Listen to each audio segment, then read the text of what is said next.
तेरे गिरने में तेरी हार नहीं, તું આદમી હૈ અવતાર નહીં. આ વાત સતત મનમાં આવી રહી છે જ્યારથી વિનેશ ફોગાટના દ્રશ્યો જોયા છે. આખો દેશ સવારે 10 વાગે ટીવીની સામે એટલા માટે બેસ્યો કેમ કે એ ઈચ્છતા હતા કે વિનેશ ફોગાટને સુવર્ણ પદક ગોલ્ડ જીતતા જુએ. પરંતુ દેશની આશા નિરાશામાં ફેરવાઈ. વિનેશ ફોગાટ ડિસ્કોલિફાઈ થયા. પણ એના પહેલા અને પછીનો જે ઘટનાક્રમ છે એ કદાચ આપણા માટે વધારે ચિંતાજનક છે. નમસ્કાર, આપની સાથે હું દેવાંશી.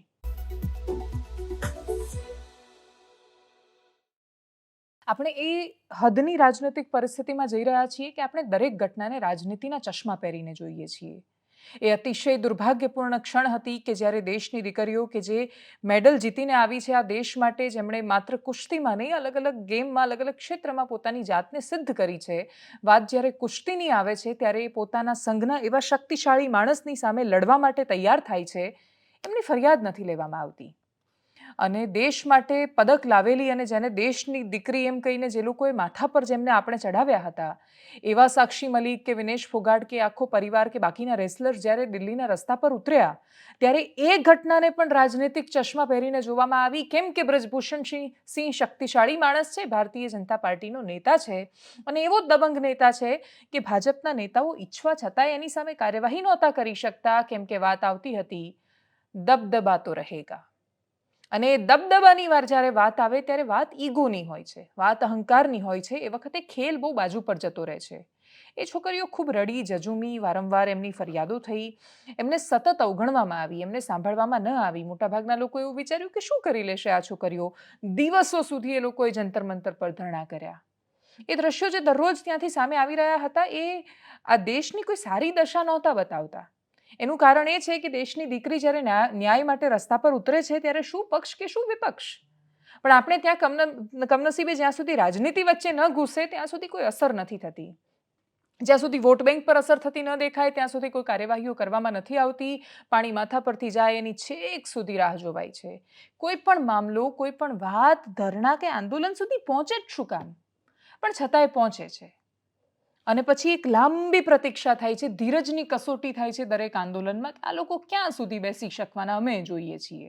આજે અમે જોઈએ છીએ વાળી વાત આવે ત્યારે વાત આખી ખેંચાઈ જતી હોય છે. પણ ખેર, એ બધામાંથી બહાર આવ્યા અને આ જ દેશ અને આ જ લોકતંત્રની સુંદરતા તો જુઓ કે સરકારે એમને ખૂબ પ્રામાણિકતા સાથે વિનેશ ફોગાટને ઓલિમ્પિકમાં લઈને ગયા. એ પણ તો ખૂબી અને ખૂબસૂરતી છે કે એ વાતોને ભૂલી જવાય. જે થયું એને ભૂલીને વિનેશ ફોગાટ ઓલિમ્પિકમાં જાય છે અને એમને બધી જ સહાયતા કરવામાં આવે છે જે બાકીના ખેલાડીઓને થાય. બધી જ રીતે બધું જ જોવામાં આવ્યું જે થઈ શકતું હતું. અને પછી વિનેશ ફોગાટ ગયા અને પછી વિનેશ ફોગાટે દેશના એવા બધા જ લોકો કે જે તે સમયે એમના ખૂબ મોટા ક્રિટિક બન્યા હતા, એમની ખૂબ ટીકા થઈ. કહ્યું કે ભાઈ, તમને મેડલ લાવવા પાછળ અમે આટલા કરોડ રૂપિયા ખર્ચીએ છીએ અને દેશના પૈસાથી રમો છો અને તમે કંઈ જ નવાઈ નથી કરતા. અને જે લોકો ખૂબ ભગવતા હતા એ બધા જ લોકો પ્રશંસા કરવા માટે મજબૂર થયા કેમ કે ફરી ઊભા થયા. વિનેશ ફોગાટ જ્યારે સેમિફાઇનલમાં જીત્યા અને સિલ્વર મેડલ આપણો પાક્કો થયો ત્યારે દેશ રાહ જોઈ રહ્યો હતો કે આજે સવારે એ ગોલ્ડ માટે રમશે મેચ અને આપણે સોનું લઈને આવીશું. પણ એ બધાની વચ્ચે એવી બેદરકારીઓ અથવા ક્ષતિ અથવા નસીબ, તમારે એને જે માનવું હોય, પણ એવું થયું કે જેના કારણે વિનેશ ફોગાટ ડિસ્કોલિફાઈ થયા.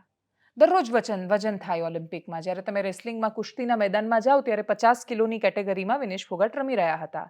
તો ગઈકાલે જ્યારે સેમિફાઇનલ રમ્યા ત્યારે પણ એમનું વજન થયું હતું ને એ 50 કિલોની શ્રેણીમાં હતા એટલે જે રમી શક્યા, એટલે જે ત્યાં ક્વોલિફાઈ થયા ને એટલે જે જીત્યા. પણ એના પછી ડાયટિશિયન પોતાનો તર્ક આપી રહ્યા છે, બાકીનો સપોર્ટ સ્ટાફ છે પોતાનો તર્ક આપી રહ્યા છે, પણ એના પછી વિનેશ ફોગાટનું વજન વધ્યું. એવું કહેવાયું કે 2 કિલો વજન વધી ગયું છે. એના વાળ કાપવામાં આવ્યા, કંઈ ને કંઈ કરવામાં આવ્યું, કોઈને કોઈ રીતે મેનેજ કરવાની કોશિશ થઈ, પણ માત્ર 100 ગ્રામ વજન. એ છોકરીની મનોસ્થિતિ શું હશે કે એ ગોલ્ડની એકદમ નજીક છે, એ દેશ માટે સિલ્વર પાકો કરી ચૂકી છે. એના માટે આ જીત એટલે મહત્વની હતી કેમ કે ભૂતકાળમાં અનેક લોકો હતા કે એની હારવાની રાહ જોઈને બેઠા હતા. અને જ્યારે આખી દુનિયા તમારી હારની પ્રતીક્ષા કરીને બેઠી હોય ત્યારે તમારું જીતવાનું જનૂન વધી જતું હોય છે. એ જનૂન સાથે વિનેશ ફોગાટ મેદાનમાં હતા અને કદાચ એ ગોલ્ડ આપણા હાથમાં હોત, પણ કમનસીબી દુર્ભાગ્ય કે વિનેશ ફોગાટ ડિસ્કોલિફાઈ થયા ઓલિમ્પિકમાંથી અને હવે ગોલ્ડ કે સિલ્વર કશું જ આપણા હાથમાં નથી. આ મામલા પર ઓલિમ્પિક કમિટીમાંથી પીટી ઉષાએ અને એ સિવાય એમના જે ન્યુટ્રિશનનું ધ્યાન રાખતા દિનશા પારડીવાલા છે, બંને પ્રતિક્રિયા આપી છે. પ્રતિક્રિયા અંગ્રેજીમાં છે, પરંતુ છતાં એનો એક હિસ્સો તમે સાંભળો અને સમજવાની કોશિશ કરો કે એમનો શું તર્ક છે જે સમિતિ તરફથી અપાઈ રહ્યો છે, સપોર્ટ સ્ટાફ તરફથી અપાઈ રહ્યું છે. Wrestlers usually participate in a weight category less than their natural weight. It gives them an advantage since they are fighting with less stronger opponents. The process of weight cut prior to the weight in the morning involves a calculated restriction of food and water. And besides this, the athlete needs to sweat, and that sweating is done with sauna and with exercise. Now, this weight cut has the benefit of putting you into a lighter weight category, but does cause weakness and energy depletion. And this is counterproductive to participation. So, most wrestlers will thereafter go in for some amount of energy restoration with limited water and high energy foods. And these are usually given after the weigh-in. The calculation from the nutritionist which is done is athlete specific. And Vinesh's nutritionist felt that the usual amount that she takes is about 1.5 kilograms totally over the day, which gives enough energy for the bouts. Sometimes there's also a factor of a rebound weight gain following competition. Now, Vinesh had 3 bouts, and hence to prevent any dehydration, some amount of water had to be given. We found that her post-participation weight was increased more than normal, and the coach initiated the normal process of weight cut that he has always employed with Vinesh. This is something that's worked with her for a long period of time. He felt confident that this would be achieved, and over the night we went ahead with the weight cut procedure. However, in the morning we found that despite all of our efforts, her weight was 100 grams over her 50 kilogram weight category, and hence she was disqualified. We had tried all possible drastic measures throughout the night, including cutting off her hair, shortening her clothes, and despite all of this, we could not make that 50 kg weight category. Following disqualification as a precautionary measure, Vinesh was administered some intravenous fluids just to prevent dehydration. And typically we get a few blood tests done just to make sure that everything is normal. So this process is going on at the local Olympic hospital here. All of Vinesh's parameters during this weight cut were normal, and throughout this process she actually felt perfectly normal. Vinesh just interacted with IOA President Dr. Mrs. P.T. Usha and mentioned that although she is physically and medically perfectly normal, she's disappointed that this is her 3rd Olympics and she had to be disqualified. The IOA is taking every step to ensure that the morale of the contingent remain high. We are sure all Indians will stand with Vinesh and the entire Indian contingent. હવે એક આપણે રાજનીતિ એ જોઈ કે જે ઉત્પીડનનો શિકાર બનેલી સ્ત્રીઓ જ્યારે રસ્તા પર બેસી એ છોકરીઓ ત્યારે દેશની દીકરી છે ને એને ન્યાય મળવો જોઈએ, એની જગ્યાએ રાજનીતિના ચશ્મા પહેરીને એ લોકોને ખૂબ ટ્રોલ કરવામાં આવ્યા, હેરાન પરેશાન કરી મૂકવામાં આવ્યા. એ લોકો માટે એ પ્રકારના શબ્દો વાપરવામાં આવ્યા, મોર્ફ કરેલા એમના વિડીયોઝ, ફોટોઝ એટલી હદ સુધી વાયરલ થયું કે તમે કલ્પના નથી કરી શકતા કે જેને તમે હમણાં સુધી ગૌરવ કહેતા હતા એને તમે આ કહેશો. એટલે તમારું જીતવું અને તમારું જનૂન ને દરેક વાતમાં રાજનીતિનું ઘૂસવું કેટલી હદ સુધી અસર કરે છે એ વખતે આપણે જોયું કે જે આપણું ગૌરવ છે, જે આપણું અભિમાન છે, એટલે તિરંગો જ્યારે સૌથી ઉપર લહેરાય ઓલિમ્પિકમાં જીત પછી અને આપણું નેશનલ એન્થમ સૌથી પહેલાં વાગે અને આપણને બધાને ગુઝબમ્સ આવે, આંખોમાં પાણી આવી જાય ને આપણે અચાનક ભારતીય થઈ જઈએ અને જબરદસ્ત જનૂન આવી જાય, પણ એ જ લોકો જો રસ્તા પર પોતાના ન્યાય માટે ઉતરે ત્યારે તમે એમના માટે કંઈ પણ શબ્દો વાપરવા માંડો તો એ તમારા મગજમાં ઘૂસેલી રાજનીતિ છે જે તમને ફરક નથી મહેસૂસ કરવા દેતી. એ જ વસ્તુ વિનેશ ફોગાટના ડિસ્ક્વોલિફિકેશન પછી પણ જોવા મળી. પણ દુર્ભાગ્યપૂર્ણ રીતે રાજનીતિ એટલી હદ સુધી આપણને પ્રભાવિત કરી રહી છે કે ટેકનિકલ કારણવશ વિનેશ ફોગાટનું ડિસ્ક્વોલિફાય થવું એણે લોકોને માત્ર હતાશ ન કર્યા, પણ લોકોએ રાજનીતિક નિશાન એ રીતે સાધ્યું કે ભાઈ પ્રધાનમંત્રીએ એમને કશું કામ જાણી જોઈને એમને ડિસ્ક્વોલિફાય કરી દીધા હશે. એ દેશની દીકરી હતી વિનેશ ફોગાટ, જે લડી રહી હતી. બ્રિજભૂષણ જેવી તાકાતો સામે તમને અંદેશો હોય તો પણ ઓલિમ્પિક જેવા ખેલમાં મોટાભાગે એ શક્ય નથી બનતું, અને એટલે જ એમના ડિસ્કોલિફાય થવાને પણ રાજનીતિ સાથે જોડવું એટલું જ અયોગ્ય છે જેટલું એમના પ્રોટેસ્ટને રાજનીતિ સાથે જોડી દેવામાં આવ્યો હતો. પણ બધું ભેગું થઈ ગયું છે. વિપક્ષવાળા એ ઉપયોગ કરે છે વિનેશ ફોગાટની જીતનો, સત્તા પણ વિનેશ ફોગાટની જીતનો એ રીતે જ ઉપયોગ કરે છે. થોડા દિવસ પહેલા પ્રકાશ પાદુકોણ, આપણે આમ ભલે એમને દીપિકા પાદુકોણના પિતા તરીકે ઓળખતા હોઈએ, પણ એ ખૂબ મોટા ખેલાડી રહ્યા છે, અને એમણે કહ્યું હતું કે દરેક વખતે સરકાર પર, સંગઠન પર કે પછી ફેડરેશન પર બધું ઢોળી દેવું એ યોગ્ય નથી. જવાબદારીઓ માથે ઉપાડવી પડશે. આપણે સૌથી મોટો દેશ છીએ. ટેકનિકલી આપણે હવે છેલ્લી વસ્તી ગણતરી થઈ નથી એટલે અધિકારિક રીતે નથી, પરંતુ આપણે વસ્તીમાં આટલો મોટો દેશ છીએ, આપણી પાસે આટલી વિવિધ પ્રકારની પ્રજા છે, પરંતુ છતાંય કોઈક લેવલ પર તો એ કરપ્શન છે કે જે ખેલમાં એ ઘૂસેલું છે, અને એટલે જ ખૂબ મજબૂત લોકો ત્યાં સુધી પહોંચી નથી શકતા. એમની તાકાત હોય એને એ પ્રકારે શેપ અને ટ્રેનિંગ નથી મળતી. એ ટ્રેનિંગ એમને મળે તો પછી આપણે કંઈ પણ કરી શકીએ છીએ એટલી સંભાવનાઓ છે. આપણી સંભાવનાઓ તરફ આપણે ફોકસ રાખીએ અને દરેક જગ્યાએ પોલિટિક્સ ઘુસાડવાનું પોલિટિશિયન્સ પણ બંધ કરે, અને એ પોલિટિશિયન્સ ઘુસાડી રહ્યા છે તો જનતા તરીકે આપણે એટલા જાગૃત રહીએ કે આપણે તો ખેલને ખેલ રહેવા દઈએ. બાકીની બધી વાતો એની જાતે થઈ જવાની છે. આગળ વાત એક એવા સમાચારની કરીએ કે જે સામાન્ય માણસો માટે એમનો ભરોસો તોડનારા બને છે. ઘટના જોઈએ તો આપણને એવું લાગે કે દેશમાં કે રાજ્યમાં આવી કેટલી ઘટનાઓ બની રહી છે, પણ એ બનતી કેટલીય ઘટનાઓની વચ્ચે અમુક ઘટનાઓ એ વ્યક્તિના દ્રષ્ટિકોણથી જોઈએ તો એમના માટે જીવનનો સૌથી મોટો આઘાત હોય છે. અરવલ્લી જિલ્લામાં એક તત્વ આર્કેડ અને ત્યાંના બેઝમેન્ટમાંથી, મોડાસામાંથી એક કોલીખડ ગામનો છોકરો જે ડિપ્લોમા એન્જિનિયરિંગ કરતો હતો, 21 વર્ષનો પ્રીત નામનો એ છોકરો, એનો મૃતદેહ મળી આવ્યો. એની લાશ મળી આવી. પરિવારે કહ્યું કે અમે જ્યારે એને મોકલ્યો ત્યારે એની પાસે પૈસા અને એની પાસે કાંડા ઘડિયાળ ને ખાસું બધું હતું, જે છે નહીં. એના પગના ભાગે ઈજાના નિશાન છે. અમને હત્યાની આશંકા છે. તમે ફરિયાદ લો, તમે તપાસ કરો. 24 દિવસ સુધી પોલીસે ફરિયાદ ન લીધી. પોલીસ ફરિયાદ શું કામ ન લે એ વાત કોઈને નથી સમજાતી.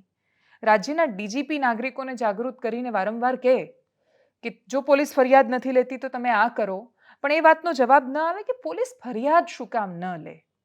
આપણે ત્યાં નેત્રમ નામે એક પ્રોજેક્ટ ચાલે છે, અને ગુજરાત પોલીસનો એટલો સુંદર એ પ્રોજેક્ટ છે કે નેત્રમ હેઠળ આપણે આખા રાજ્યમાં સીસીટીવી લગાવેલા છે, અને એ સીસીટીવી તમને કોઈ પણ પ્રકારની દુર્ઘટના થાય, તમારું કોઈ વ્યક્તિ પણ ગુમ થઈ ગયું છે, કંઈ પણ છે, તો તમને ખબર પડે કે એ વ્યક્તિ ત્યાંથી ક્યાં ગયું. એટલી સરસ રીતે ઘણું બધું થઈ શકે એમ હોય છે. એટલે મને ખબર છે કે જુનાગઢ એવું નગર છે કે ત્યાં એક પીએસઆઈ છે કે કોઈ કબૂતર કોઈનું ખોવાઈ જાય અથવા કોઈનું બાકીના બેઝિક બહુ સામાન્ય વસ્તુઓ ખોવાઈ જાય, કોઈની લાકડીને છત્રી ખોવાઈ જાય ને શોધતા શોધતા આવે પોલીસ પાસે, તો પણ એને શોધી આપે છે. શું કામ? પોલીસને એવું લાગે યાર આટલા બધા કેસમાં તારી છત્રી ક્યાં શોધવા બેસું. પણ પેલા વ્યક્તિ માટે છત્રી કદાચ બહુ જ મહત્વનું હોઈ શકે, ફરીથી બીજી છત્રી ન ખરીદી શકે એવી અવસ્થામાં પણ હોય. અને એટલે એક બાજુ એટલા પેશનેટલી કામ થાય છે ને બીજી બાજુ હત્યા થઈ જાય ને પોલીસ ફરિયાદ ન લે. એ પરિવારની સાથે શું થયું એ મારે કહેવું છે. એ પરિવારને ખૂબ લાંબા સમયે ઘરે સંતાનનો જન્મ થયો હતો. એમના માટે એ એમનું એકનું એક સંતાન હતું, અને જે 7 નવાઈનો કહીએ એ પ્રકારનો દીકરો હતો. એમને ખાસી ઉંમર થઈ ગઈ છે પરિવારને. એમને મા બાપ એટલા માટે ખાસી ઉંમરના છે કેમ કે લગ્નના ખાસા સમય પછી એમના ત્યાં સંતાનનો જન્મ થયો હતો, અને એકના એક દીકરાની આ રીતે હત્યા થઈ જાય તો એ ક્યાં જાય? જવાબ નથી મળતો. કોઈ નથી આપી શકતું આવી ઘટનાઓમાં. પોલીસ માટે આ વધુ એક કેસ છે, પણ પોલીસ જો એટલી સંવેદનશીલ નહીં બને કે એ સમજે કે તમારા માટે એક કેસ છે પણ કોઈના માટે એનું છોકરું છે, જે કાં તો ઘરેથી ગાયબ છે, કાં તો એની હત્યા થઈ ગઈ છે, એ ન્યાય ઝંખે છે, એવું જાણવા માંગે છે કે એના બાળકની સાથે કોઈ આવું શું કામ કર્યું. આપણે અનેક એવી ફિલ્મો જોઈએ છીએ કે એક નાની વસ્તુ માટે લોકો કેટલી હદ સુધી જાય છે. આ તો એમનો જીવનો ટુકડો છે, એમના હૃદયનો, એમનો કાળજાનો કટકો, આવું આખા હાલરડા ગાઈ ગઈને એને ઉછેર્યો છે, અને એ એમની પાસેથી છીનવાઈ જાય અને એમને મદદ ન મળે ત્યારે માણસના મનમાં પોલીસ માટે કે સિસ્ટમ માટે એક નકારાત્મક છબી ઊભી થાય છે. બધું જ બહુ ધીરે ધીરે થતું હોય છે. આપણને એવું લાગે કે આપણે આટલું બધું કરીએ છીએ, પોલીસ આટલું બધું કરે છે, આપણે ધીરે ધીરે એમની છબી સુધારી દઈશું. છબી ક્યારે બનતી કે બગડતી નથી. મોટા ભાગે તમે બહુ જ મોટા પાયે રાજનીતિક રીતે PR એક્સરસાઇઝ કરો અને પ્રોપોગેન્ડા ફેલાવો અને એક નેરેટિવ સેટ કરો અને વાતાવરણ ઊભું કરો, અને એ ટકી નથી શકતું લાંબો સમય. જો તમારે ટકાઉ રસ્તો જોઈએ છે છવિનો, તો એક જ માત્ર રસ્તો એ છે કે સુધરો, સંવેદનશીલ બનો, એમની સાથે વાત કરો, જવાબ આપો. ફરિયાદ નથી લઈ શકતા તો કેમ નથી લઈ શકતા એનો જવાબ આપો. આખરે ખૂબ લાંબી લડત પછી ફરિયાદ તો સ્વીકારવામાં આવી છે. હવે આખા મોડાસામાં એ લોકો મુહિમ ચલાવી રહ્યા છે કે ન્યાય મળવો જોઈએ. ઘણી બધી પ્રતિક્રિયાઓ સામે આવી છે અરવલ્લીથી, સાંભળીએ એમને. મારો છોકરો પ્રીત ગિરીશભાઈ ચૌધરી જે તત્વ એન્જિનિયરિંગ કોલેજમાં ભણતો હતો, જે 4 સાથે સવારે 10 વાગે ઘરેથી ભણવાના થેલોને લઈને નીકળ્યો હતો અને સાંજે જ્યારે એનો એક્સિડન્ટ થયો એવા સમાચાર આવ્યા, પણ મારે એટેક આવેલું હતું એટલે મને કોઈએ કીધું નહીં. 5 તારીખે જ્યારે એને ઘેર લાવવામાં આવ્યો ત્યારે મેં એના શરીરે ચેક કર્યું તો શરીરના ઉપર એના હાથ ફ્રેક્ચર થઈ ગયેલો હતો, અહીં આ બાજુનો ભાગ ફૂલી ગયેલો હતો, પાછળ પીઠના ભાગે પંચના નિશાન હતા, કપાળમાં પંચના નિશાન હતા, એના પગના તળિયામાં ચીરો થઈ ગયેલો હતો, પગે પોની બધી ચીરાઈ ગયેલી હતી. એના આધારે જોઈને મને એવું નક્કી થયું કે મારા છોકરાની હત્યા થઈ છે. અને આજ દિવસ સુધી, આજે 28 દિવસ સુધી પોલીસે તપાસ કરી, અમે પણ થોડું ચેક કર્યું, પણ આજ દિવસ સુધી એનો થેલો, એનું લંચ બોક્સ, એની ઘડિયાળ, પછી એનું વોલેટ કે જેમાં 1500 રૂપિયા આપેલા હતા, એમાંથી કોઈ ચીજ આજ દિવસ સુધી મળી નથી અમને. અને એમણે તપાસ કરીને આજે 28 દિવસ એફએસએલ રિપોર્ટના આધારે એમણે કહ્યું હતું કે એફએસએલ રિપોર્ટના આધારે આપણે એફઆરઆઈ દાખલ કરીશું. તો એફએસએલ રિપોર્ટ આજે આવ્યો, એના આધારે આજે અમે એફઆરઆઈ દાખલ કરી છે અને મને પૂરો વિશ્વાસ છે કે પોલીસ અમારા આના માટે યોગ્ય ન્યાય આપશે. કોલીખર ગામનો વતની અને મારી તત્વ કોલેજનો એક વિદ્યાર્થી, જેનું આજ ગયા મહિનાની જુલાઈ મહિનાની 4મી તારીખે અવસાન થયું છે. તત્વ કોલેજની આગળ આવેલા તત્વ માર્કેટમાં એ દીકરાની લાશ ત્યાં મળેલી. તે સમયથી જ એના પરિવારની સાથે તત્વ કોલેજનો દરેક સ્ટાફ એવું વિચારતો હતો કે ભાઈ આ બનાવ કેવી રીતે બન્યો, અને એ બનાવમાં કાયદો અને વ્યવસ્થાની રીતે પોલીસ ડિપાર્ટમેન્ટે તપાસ શરૂ કરી છે. આજે એના શ્રદ્ધાંજલિના આ કાર્યક્રમમાં અહીંયા ઉપસ્થિત રહ્યો, દીકરાને શ્રદ્ધાંજલિ પાઠવી છે. આવા આશાસ્પદ યુવાનોના આ રીતે મોત એ ખૂબ જ ગંભીર બાબત છે. હું આજના શ્રદ્ધાંજલિના પ્રસંગે તંત્રને વિનંતી પણ કરીશ અને એક એમને અમારા વતીથી એક અમારી એમની નમ્ર વિનંતી છે કે આવો જે બનાવ બન્યો છે એની પૂરેપૂરી તપાસ થવી જોઈએ અને આ તપાસના અંતે જે પણ ગુનેગારો છે એમને કડકમાં કડક સજા થવી જોઈએ. આવા આશાસ્પદ દીકરાઓ આ રીતે જતા રહે અને વહીવટી તંત્ર બેસી રહે એ યોગ્ય નથી. તો ફરી એકવાર તંત્રને વિનંતી છે અને આજના પ્રસંગે એના પરિવારને આ દુઃખની ઘડીએ એમને કુદરત એમને એક સપોર્ટ આપે એવી વિનંતી સાથે સંવિધાનિક રીતે 9 તારીખ 22 તારીખ જ્યારે એક મૌન કેન્ડલ માર્ચ ઐતિહાસિકમાં પહેલી વાર થયું છે, ત્યારે આટલી બધી જનતા તમે જોઈ રહ્યા છે, ત્યારે સરકાર સાથે પણ અડીખમ ઊભી રહી છે કે પ્રજા માલિક હોવા છતાં પ્રશાસન અને શાસનને વિનંતી કરે છે. આજે 1 મહિનો થવા આવ્યો છતાં સરકારના મંત્રીશ્રી આ જિલ્લાના હોવા છતાં પણ પરિવારની મુલાકાત લીધી નથી. આ જિલ્લાની મહિલા કલેક્ટરશ્રી હોવા છતાં પણ આ પરિવારની મુલાકાત લીધી નથી. ખરેખર ન્યાયિક રીતે આ દુઃખદ બાબત છે. ત્યારે હું હસમુખ સક્સેના જાતે દુઃખ વ્યક્ત કરું છું કે આ દેશ એ સંવિધાન રીતે ચાલે છે, ત્યારે સંવિધાનિક રીતે જ્યારે આ પરિવાર મુલાકાત ના લેતું હોય ત્યારે પ્રજા જ્યારે પરેશાન થઈ રહી છે, ત્યારે એનું પરિણામ શું આવશે એ આવનારો સમય બતાવશે. આ ઘટનાને 1 મહિનો થઈ ગયો છે. 4મી જુલાઈએ હત્યા થઈ હતી. એના પછી આજે પણ પરિવાર ખૂબ સંઘર્ષમય દિવસો પસાર કરી રહ્યો છે. આવું માત્ર એક કિસ્સામાં નથી થતું. હમણાં જ 2023માં પાલનપુરમાં માત્ર 21 વર્ષના આર્યન મોદી નામના છોકરાની હત્યા થઈ. અને આર્યન મોદીની જ્યારે હત્યા થઈ ત્યારે કોલેજમાં એકબીજાની સાથે બોલવાની પ્રેમ જેવી બાબત હતી અને એમાં એ છોકરાઓને ન ગમ્યું ને પછી એને બોલાવ્યો ને એને ખૂબ માર્યો. એ વખતે મોદી સમાજના સૌથી મહત્વના ચહેરાઓ એની અંદર ઇન્વોલ્વ થયા. પ્રધાનમંત્રી સુધીને રજૂઆત કરવામાં આવી. છેકથી ઉપરથી આદેશ પણ આવ્યા કે નહીં, આ ઘટનામાં નિષ્પક્ષ રીતે ન્યાય મળવો જોઈએ. મોટાભાગના લોકો છૂટી ગયા. આવું જ્યારે થાય ત્યારે એ અવિશ્વાસ પેદા થાય છે. ત્યારે એવું થાય છે કે એ વખતે તો ભરોસો આપવામાં આવ્યો હતો, વચન આપવામાં આવ્યું હતું કે એકદમ નિષ્પક્ષ અને પ્રામાણિકતાથી તપાસ કરવામાં આવશે. એ નિષ્પક્ષતાનો મતલબ શું? જે પાવરફુલ હોય એનું રાજ ચાલી જાય અને છતાંય તમે એવો દેખાડો કરો કે નિષ્પક્ષતા, તો એ વાતનો કોઈ મતલબ નથી રહેતો. અને એ જ ભરોસાની વાતને આગળ કરતા પહેલા આપણા સમાજની ખૂબ મોટી ચિંતાનો વિષય, અને એ છે મરતા માણસો. મોરબીમાં સામૂહિક આત્મહત્યાની ઘટના સામે આવી છે. એક સાથે પરિવારના 3 લોકો પોતાનું જીવન ટૂંકાવી દે એનાથી દુર્ભાગ્યપૂર્ણ કશું ન હોઈ શકે. કારણ હજી ખબર નથી. એમણે કહ્યું કે જિંદગી પસંદ નથી, હવે જીવવા જેવી નથી લાગતી. પણ એ બધાની વચ્ચે એક જે એનો સામાજિક દૃષ્ટિકોણ સામે આવ્યો એ વધારે ચિંતાજનક છે. આપણે ત્યાં હવે ચર્ચાઓ થઈ રહી છે સંયુક્ત અને વિભક્ત કુટુંબોની, સાથે રહેતા માણસોની અને છૂટા રહેતા માણસોની. છૂટું થવું અને આઝાદ થવું બધાને ગમે છે. સંયુક્ત રહેવું અને ભાર સહન કરવો દરેકને એવું જ લાગતું હોય છે કે મારાથી જ બધું ચાલી રહ્યું છે. સંયુક્ત પરિવારમાં દરેક માણસ એવું માનતો હોય છે કે શકટનો ભાર જાણે શ્વાન તાણે. હું કરું એ જ અજ્ઞાનતા, શકટનો ભાર જાણે શ્વાન તાણે. એટલે પેલા ગાડું જતું હોય બળદનું ને એની નીચે કૂતરું જતું હોય તો કૂતરાને એવું લાગે કે આખું ગાડું મારા જ લીધે ચાલી રહ્યું છે. બસ સંયુક્ત કુટુંબમાં મોટા ભાગના લોકો આવું જ માનતા હોય છે. પણ એ માન્યા પછી પણ જે લોકો એ ગાડું ચલાવે જાય છે એ લોકો જ ટકી જાય છે. મોરબીમાં જે ઘટના સામે આવી જેમાં હરેશ કાનાબાર જેમની ઉંમર 56 વર્ષની હતી, વર્ષાબેન જેમની ઉંમર 54 વર્ષની હતી અને હર્ષ એમનો દીકરો કે જે માત્ર 19 વર્ષનો હતો, ત્રણેય પોતાના ઘરના અલગ અલગ રૂમમાં જીવન ટૂંકાવેલી હાલતમાં મળી આવ્યા. પણ એ બધાની વચ્ચે હરેશભાઈએ છેલ્લો મેસેજ કોને કર્યો હતો? તો હરેશભાઈ 56 વર્ષના છે. એમણે છેલ્લો મેસેજ પોતાના સગ્ગા ભાઈ પંકજ કાનાબારને કર્યો હતો. એ ભાઈ જેની સાથે વર્ષોથી એમને બોલવાના સંબંધ પણ નહોતા. એ બે પરિવારો વચ્ચે, એ બે ભાઈઓ વચ્ચે વાતચીતનો વ્યવહાર નહોતો. અને મળતી વખતે હરેશભાઈએ છેલ્લો મેસેજ કર્યો કે ગુડ બાય, જિંદગી બાય બાય. આ રીતે એમણે પોતાના ભાઈને સવારે 4 વાગ્યાની આજુબાજુ મેસેજ કર્યો. સવારે 4 વાગે કોઈ જ પોતાનો મોબાઈલ ન જોતું હોય, સ્વાભાવિક છે. એટલે પંકજભાઈ એ મેસેજ ન જોઈ શક્યા.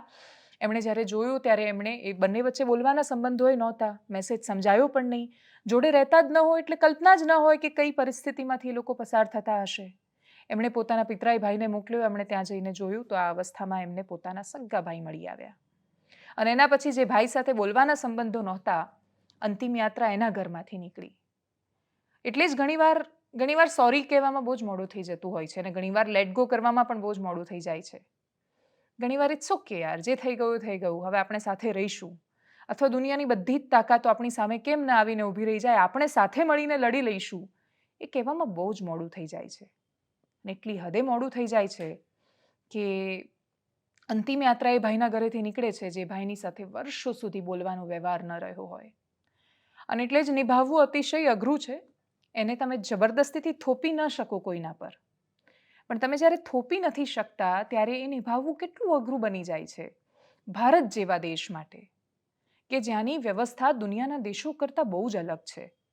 એટલે જ્યાં લોકો અલગ રહે છે એ લોકો સાવ દુઃખી છે એવું નથી કહેતા. પણ બધું હોવા છતાં જાપાનમાં માણસની પાસે કોઈ બોલી શકે એવું નથી, એની સાથે વાત કરવાવાળું કોઈ નથી. તો રોબોટ્સ છે, ટેકનોલોજી છે, બધું જ આટલા વર્ષો લોકો ખૂબ લાંબુ જીવન જીવે છે, પણ એમની સાથે વાત કરવાવાળું કોઈ નથી વધ્યું.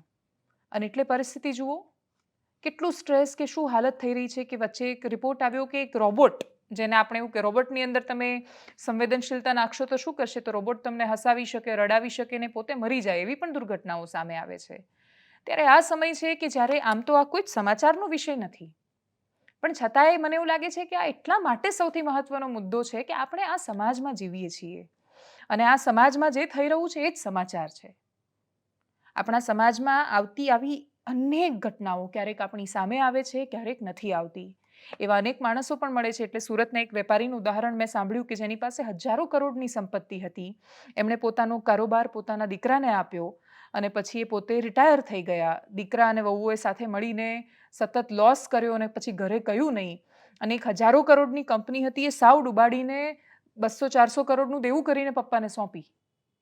એ વ્યક્તિને એ સમયે એવું લાગ્યું હતું કે એની પાસે કોઈ રસ્તો જ નથી, હવે એ નહીં જીવી શકે, પણ છતાંય એ જીવ્યા, એ ટક્યા.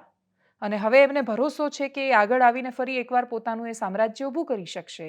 આ સવાલ સામ્રાજ્ય ઊભું કરવાનો નથી, પણ એ માણસને કદાચ જીજીવિષા કે લડવાની ઈચ્છા તો થાય છે જો એની સાથે કોઈ જીવનસાથી છે જે એને એવું કહે છે કે આપણે કરી લઈશું. આપણી પાસે જેના ખભા પર માથું મૂકીને રડી શકીએ અથવા કહી શકીએ એવા સંબંધો જ નથી બચ્યા. અને સગા ભાઈઓ વચ્ચે આ સમસ્યા શું કામ થાય છે? શું કામ પૈસો એટલો મહત્વનો થઈ જાય છે, અતિશય મહત્વનો થઈ જાય છે કે એ વખતે સંબંધ બાજુ પર રહી જાય છે. એટલે સાથે ન રહેવાના 10 કારણ હોઈ શકે ને બધા વ્યાજબી હોય. દરેક માણસને એવું લાગતું હોય છે કે એના કારણે જ આ પરિવાર ટકી રહ્યો છે, બાકી વિખેરાઈ જાય. પણ છતાંય એ દુઃખ વહેંચાતું હોય છે અને એટલે ટકેલા રહે છે લોકો. એટલે આવી દુર્ઘટનાઓ, આમાં આપણે કોઈ યુટર્ન નથી લઈ શકતા, એ પરિવારોને પાછા નથી લાવી શકતા. એ ભાઈ આખી જિંદગી કદાચ એવું વિચારતા રહેતા હશે કે કાશ મેં એની ભૂલ હોય તો એ લેટ ગો કરી દીધું હોત તો કેટલું સારું. પણ આપણી બધી જ સંવેદનાઓ માણસના ગયા પછી જ પ્રગટે છે. એ માણસ ન હોય ત્યારે જ આપણને એવું થાય કે આપણે કાશ આવું કરી લીધું હોત. અને ઘણું બધું છે જે નિયતિને આધીન છે, કર્માનું બંધન છે, આપણે એનાથી બહાર નથી આવી શકતા. પણ છતાંય આવી ઘટનાઓથી એટલી શીખ તો લઈએ કે સાથે છે ત્યાં સુધી સંબંધોની કદર કરી લઈએ. સંયુક્ત કુટુંબમાં રહેવા માટે કોઈને ફોર્સ ન કરી શકાય, આ જબરદસ્તીનો વિષય નથી. પણ જે લોકો રહે છે, મારા સહિત એવા અનેક માણસો છે જે લોકો રહે છે એ કુટુંબમાં, એ લોકો માને છે કે બહુ જ સરળ છે છૂટા થઈ જવું, અતિશય અઘરું છે સાથે રહેવું, એકબીજાને સમજવા. બાકીની સમસ્યાને જનરલાઇઝ ન કરી શકાય, પણ છતાંય જો તમે દરેકને પોતાની સ્પેસ આપીને એને ગ્રો કરવા દો છો તો કદાચ એનાથી સુંદર કંઈ ના હોઈ શકે. અને એટલે જ ખેર છેલ્લે ફરી એકવાર વનરક્ષકોને સાંભળી લઈએ જે આટલા સમયથી આંદોલન કરી રહ્યા છે. અમે સતત એમના વિશે એટલે વાત કરી રહ્યા છીએ કેમ કે એ લોકો સાચા છે એમની માંગણીને લઈને. એ લોકો માત્ર પોતાના માર્ક્સ જાણવા માંગે છે. જો એમને અન્યાયનો અહેસાસ છે તો એમની સાથે સંવાદ કરીને એ વાતનો જવાબ આપવો ઘટે કે જો તમારી સાથે ન્યાય થયો છે તો આ ન્યાય છે, આ અન્યાય છે. એમની સાથે થઈ શું રહ્યું છે કે જ્યારે જ્યારે સંવાદ થાય છે ત્યારે જવાબદારો એવું માને છે, સ્વીકારે છે કે હા આ ખોટું થયું છે ને આવું ન હોય. આવી નોર્મલાઇઝેશન પ્રકારની જ, એક્ઝેક્ટલી આવી નહીં પણ અલગ પ્રકારની વ્યવસ્થા જીપીએસસીમાં પણ હતી પહેલાં. અને લગભગ ડૉક્ટર દાસા આવ્યા એના પછી એમણે એ પદ્ધતિને ડિમોલિશ કરી, નાબૂદ કરીને કહ્યું કે આવું ન હોય.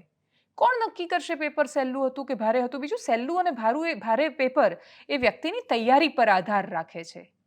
તમે એને મળતા માર્ક્સના આધારે તમે જનરલાઇઝ નથી કરી શકતા બધાને. એટલે કોઈ એક વ્યક્તિ કે જેણે ખૂબ પ્રામાણિકતાથી બહુ જ મહેનત કરી હોય એની સાથે અન્યાય થાય છે તો એની અન્યાયની લાગણી એ અસંતોષ જન્માવે છે. અને એનો એ અસંતોષ મનમાં ને મનમાં ભેગો થતો જાય છે. એના યુવાન વયમાં, એટલે એ 20-21 વર્ષની વયમાં જો એની અંદર એ અસંતોષ ઘૂસી ગયો કે આ સિસ્ટમમાં તો ન્યાય જ નથી મળતો અને સરકાર આવી જ છે ને આવું જ કરે છે, તો એ એના જેવા જ બાકીના લોકોને પેદા કરશે. એ કાં તો સરકારની સામે અસંતોષી બનશે અને કાં તો એ હિસ્સો બની જશે એ પ્રકારની વ્યવસ્થાનો, જે વ્યવસ્થા આપણે ઈચ્છતા નથી. અને એટલે જ આને રોકવું હોય તો એકમાત્ર રસ્તો એ છે કે જો અન્યાય થયો છે, તમે એવું માની રહ્યા છો કે ખોટું છે, તો સુધારો, માર્ક્સ આપો. કેટલો સમય લાગશે એ ખબર નથી. સરકારે પોતાના તરફથી પણ એક સ્ટેપ આગળ લીધું છે ને એ છે 25 ગણા લોકોને મેદાન પર બોલાવવાનું. પણ એ એમને આપેલું, ઇટ્સ લાઈક એમને આપેલી લાલચ છે કે ભાઈ તમારી સાથે ખોટું થયું છે, અમે માનીએ છીએ એટલે એક કામ કરજો, 25 ગણા આવી જજો. પણ માર્ક્સ જ એટલા બધા આવી ગયા છે નોર્મલાઇઝેશનમાં કે 25 ગણા બોલાવશો તો પણ કેટલા છોકરાઓ આવશે? એટલે 2-3 લાખ લોકો એક્ઝામ આપતા હોય, જગ્યા લગભગ 824ની આજુબાજુ છે. હવે આટલી બધી ગેપ જે છે એમાં બધા માણસને એવું જ લાગશે કે હું લાયક છું, એવું હોતું નથી. પાસ તો 824 જ થવાના છે. એટલે જે જગ્યા વધારવાની માંગ શું કામ કરી રહ્યા છે છોકરાઓ? છોકરાઓ પણ ખોટા છે જેવું કહી રહ્યા છે કે જગ્યા વધારી દો. સરકારે પોતાની રીતે મુદ્દાને ટાળવાની કે ખાળવાની કોશિશ કરી છે. આ મુદ્દો ટાળવા કે ખાળવા કરતાં એ વિશેષ સમાધાન આપવાનો છે. અને એ સમાધાન નહીં મળે તો ધીરે ધીરે એ ભરોસો તૂટતો જવાનો છે, જે આગળ જતાં સરકારને પણ ફાયદો કરતો નથી હોતો. પણ કમનસીબે શું થાય છે કે જે આસપાસના લોકો હોય છે એવું જ સમજાવતા હોય છે એમને કે નહીં આવું કરી દો, આ લોકો શાંત થઈ જશે, આમને તો આ રીતે પોલીસ જોડે મરાવા જ જોઈએ, તો જ એમને ખબર પડે પોલીસ મારે તો કે ફરીથી આવતા બંધ થાય. એ આવતા બંધ નહીં થાય. એ 12 પાસ કરેલા છોકરાઓ છે, એમની પાસે કોઈ બીજા વિશેષ રસ્તા નથી ને જેની પાસે ખોવા માટે કંઈ ન હોય એના પર તમે જેટલા હથિયાર ઉગામો એ સામે એટલા વધારે જિદ્દી બને. તો તમે એમને જિદ્દી બનાવવા સિવાય બીજું કશું નથી કરી રહ્યા. પોલીસની પોતાની મજબૂરી છે, પોલીસને આદેશ આવે કે મેદાન ખાલી કરાવવાનું છે તો પોલીસ પાસે છેલ્લો રસ્તો બચે છે ફોર્સનો ઉપયોગ કરવાનો. એટલે વિદ્યાર્થીઓ થોડું, ઉમેદવારો થોડું સમજે, થોડું સરકાર માર્ક્સ જાહેર કરે, આ બંનેનું સમન્વય થાય અને કંઈક સમાધાન સુધી પહોંચે એવી અપેક્ષા છે. હવે આપણી અપેક્ષાઓ અને થતા કામ એ બંનેમાં ખાસો બધો ફરક હોય છે, છતાં એ સાંભળીએ એ લોકોને જે લોકો ફરી એકવાર ગાંધીનગરમાં એમને દરરોજ રાત્રે કાઢી મૂકે છે, મારીને કાઢે છે, ખૂબ મારે છે, એમને ડિટેન કરે છે, સવારના ડિટેન કરે છે, રાત સુધી છોડતા નથી. જેવા છોડે છે પાછા આવીને બેસી જાય છે. એ લોકો પથિકાશ્રમમાં સૂઈ જાય છે, જ્યાં જગ્યા મળે ત્યાં ઝાડ નીચે જઈને સૂઈ જાય છે. એટલે એના પરથી તમે સમજો કે સૂઈ જવા માટે પણ એમની પાસે કોઈ જગ્યા નથી ને તોય એ ગાંધીનગર નથી છોડતા. અને ગાંધીનગર છોડે છે એટલે સવારે તમે એમને ડિટેન કર્યા, પછી એમને તમે સાંજે છોડ્યા, એ છોડ્યા પછી એમને કહ્યું કે તમે જતા રહો, એટલે અમુક લોકો છે જેમને સમજાવીને મોકલ્યા તો પાછા બીજા આવી ગયા. આ આમ સોલ્વ નહીં થાય, એટલે અપેક્ષા રાખીએ કે સોલ્યુશન તરફ જાય. સાંભળીએ એમને. મેડમ આના કરતાં તો રાજાશાહી સારી હતી કે જ્યાં ખુલ્લેઆમ લડાઈ થતી અને ખુલ્લેઆમ જીત થતી. આ લોકશાહીનો શું ફાયદો કે જ્યાં અમારે એક માર્ક્સ મેળવવાનો અધિકાર નથી અમને. બીજા એવા સેન્ટરો હતા જ્યાં મહિલાઓને 6 વાગ્યા પછી રાખી ન શકાય, આ કાયદાની જોગવાઈ છે, તો ત્યાં 6 વાગ્યા પછી પણ બહેનોને રાખવામાં આવ્યા હતા. રાતે 11 વાગ્યા સુધી બહેનોને રાખવામાં આવ્યા હતા અને આ પ્રકારની અટકાયત કરવામાં આવેલી છે. એ લોકો કયા હકથી અમને અરેસ્ટ કરે છે? કયા હકથી એ લોકો અરેસ્ટ કરે છે? એ લોકો અમે કઈ ગુનેગાર છીએ, અમે કોઈ ટેરરિસ્ટ છીએ તો એ લોકો અમને અરેસ્ટ કરી નાખે? મને સ્પષ્ટપણે એવું લાગી રહ્યું છે કે પોલીસ જે અત્યારે પોતાના ખભા ઉપર જે ખાખી રહીને એ ખાખીની જગ્યાએ એને જે તે પાર્ટીનો ખેસ પહેરી લેવાની જરૂર છે. લેડીઝ હતી તો પણ અમને સવારના 9 વાગ્યાથી કરી અને સાંજના 11 વાગે છોડવામાં આવ્યા. તો પોલીસમાં થોડી પણ નિર્દયતા નથી તો અમને શું છોકરીઓને રોડ પર રઝળતી દેખી શકે છે? એટલે થોડુંક દીકરીઓ આટલી બધી મેદાને ચડી છે ને તો થોડુંક ધ્યાન રાખો, કારણ કે એ લોકો રણચંડી બનતા વાર નહીં લાગે. આવીને સીધા આપણને પકડી જ લે, લાવો તમારો ફોન, તમે ફોનમાં શું રાખ્યું છે, કયું ગ્રુપ છે, કોને શું ચેટિંગ કર્યું છે.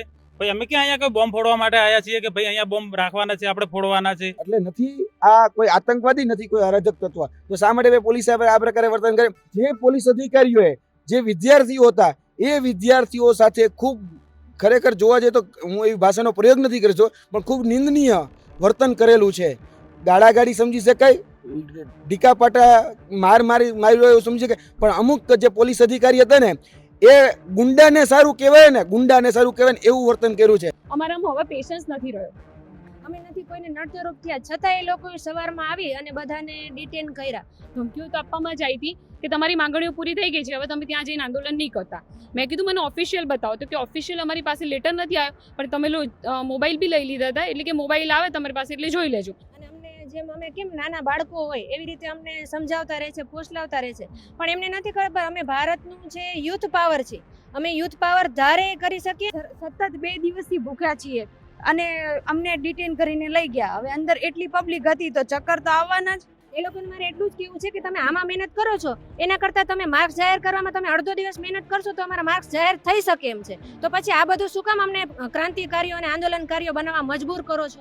જોવા જઈએ તો વિદ્યાર્થીઓને ભરોસો નથી. એટલા માટે ભરોસો નહીં કે ભૂતકાળના જે કમિટમેન્ટો કરવામાં આવ્યા છે એ કમિટમેન્ટો ઉપર આ સરકાર કાયમ નથી રહી.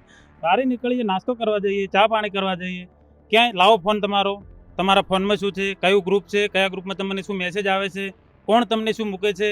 તેમ ભાઈ અમે કઈ આતંકવાદીને સપોર્ટ કરી રહ્યા છીએ? With normalisation, after normalisation, before normalisation બધું જ જાહેર કરવામાં આવે તો વિદ્યાર્થીઓને ભરોસો બેસશે. બાકી નહીંતર આવનાર દિવસોમાં ફરીથી આંદોલનના પડઘમ છે એ ગાંધીનગરમાં વાગશે. મારે મારા માર્ક્સ જોઈએ. હું 6588 છું, છતાંય હું એવું કહું છું કે તમે લોકો એ 6588 ના PDF સ્વરૂપે, એવું નહીં કે અમને અમારી લિંક નાખો ને અમારા માર્ક્સ આપો, અમારે PDF સ્વરૂપે માર્ક્સ જોઈએ. તમે વિચારો કે આજનું જે બાળક છે એ આવતીકાલનું ભવિષ્ય છે. તમે ભવિષ્ય સાથે આવા ચેડા કરી રહ્યા છો તો તમારું થશે શું? આ દેશનું શું થશે? તો એ લોકોને એટલી બુદ્ધિ નહીં, એ લોકો IAS IPS છે તો એ લોકોને એટલી બુદ્ધિ નહીં કે 4માંથી કયો જવાબ આવે. એક જ જવાબ હોય ને તો 4 જવાબ 3 જવાબ, તો એવી રીતે આ બધું શું ચાલી રહ્યું છે? એટલે આ અમારી વાનર સેના છે અને આ વાનર સેનાને વિધાનસભામાં જતા પણ વાર નહીં લાગે, આ વાનર સેનાને સત્યાગ્રહ છાવણી જતા વાર નહીં લાગે. આ વાનર સેના જે છે એ આગળના દિવસોમાં ખરેખર કહું છું પછી લંકામાં જવું પડે ને તો એ લંકામાં જવા માટે તૈયાર છે. એનાલિસિસમાં અત્યારે બસ આટલું જ. જો આપ અમને યુટ્યુબ પર જોઈ રહ્યા છો તો સબસ્ક્રાઇબ કરો, ફેસબુક પર જોઈ રહ્યા છો તો ફોલો કરો, અમારા વિડીયોને શેર કરો અને આપણી પોતાની ચેનલ પોતીકી ચેનલ જમાવટ અને બહુ જ બધા લોકો સુધી પહોંચાડવામાં અમારી મદદ કરો. 25મી ઓગસ્ટે જમાવટનો બીજો જન્મદિવસ આવી રહ્યો છે, તો આ બીજા જન્મદિવસ પર તમે બીજા હજારો માણસોને અમારી સાથે આ જોડો અને આપણી આ સફર આમ જ આગળ વધતી રહે એવી અપેક્ષા સાથે. નમસ્કાર.